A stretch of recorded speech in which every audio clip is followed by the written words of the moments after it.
The wrong door. The evening sky was bleeding gold and crimson over the quiet streets of Pinewood Ridge, the kind of neighborhood where nothing ever happened.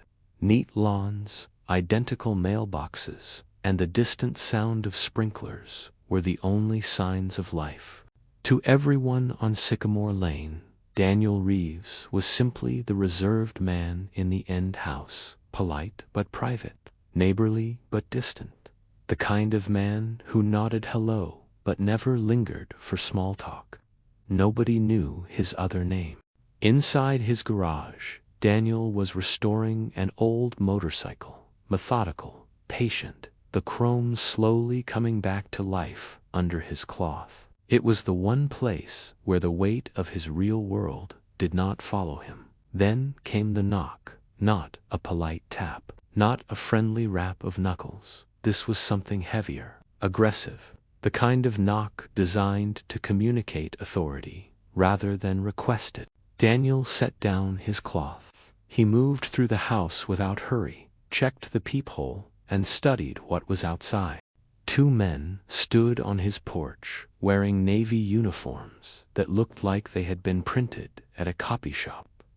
The words Pinewood Ridge Community Patrol were stitched unevenly across their chests. One was lean and restless, eyes moving, hands fidgeting.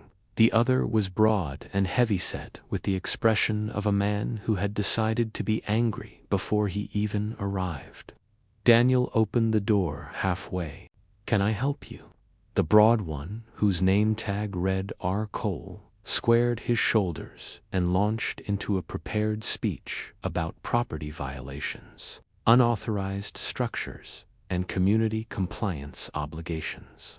He gestured vaguely toward the side of the house, as though the evidence was self-explanatory. Daniel had no unauthorized structures. He had no satellite dish. He had nothing that warranted a visit from anyone. "I think you have the wrong address," Daniel said. "We have the right address," Cole snapped. "And we have the authority to conduct an inspection." "Step aside." The lean one, Jenkins, according to his tag, shifted his weight and let his hand drift toward the plastic baton clipped to his belt. It was meant to look casual. It wasn't. Daniel had spent 17 years reading exactly this kind of body language for the Defense Intelligence Agency. He had interrogated people in 4 languages. He had talked his way out of situations that would end most careers and most lives. These two were not HOA officials. They were not even convincing amateurs. "Show me your identification," Daniel said. His voice did not rise. It did not need to.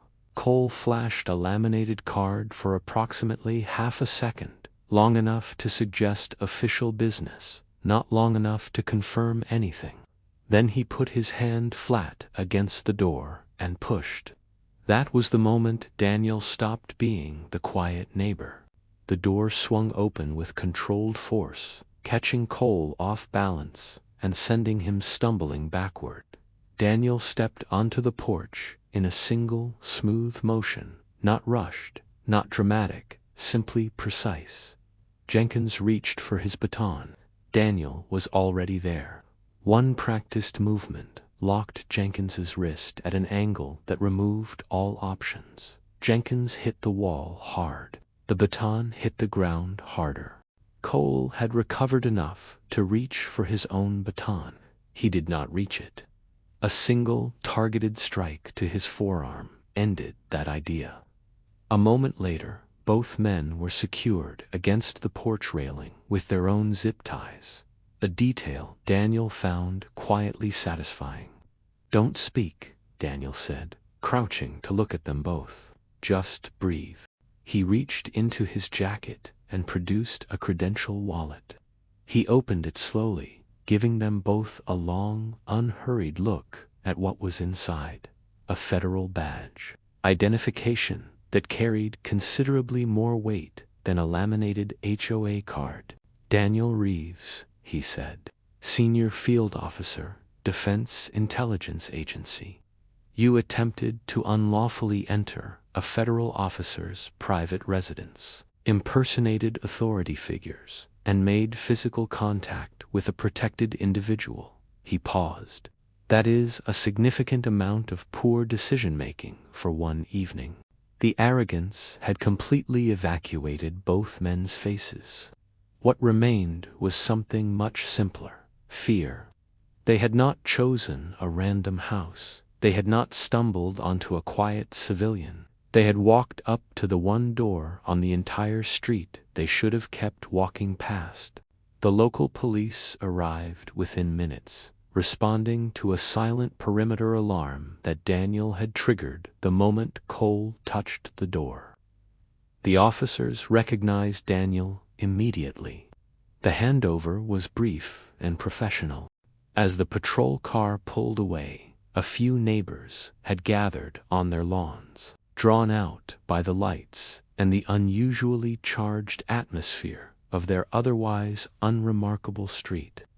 They watched Daniel standing on his porch, calm and unhurried, as though nothing particularly unusual had occurred. He gave a single small nod to the nearest neighbor. She waved back, uncertain what she had just witnessed, but entirely certain that the quiet man at the end of the street was not quite what any of them had assumed. Daniel went inside. He locked the door. He returned to his garage, picked up his cloth, and continued working on the motorcycle. Order had been restored. Tomorrow there would be debrief calls, report filings, and the slow machinery of federal process grinding forward. But tonight, Pinewood Ridge was quiet again, and the end house on Sycamore Lane was exactly as it appeared, ordinary on the outside, something else entirely within.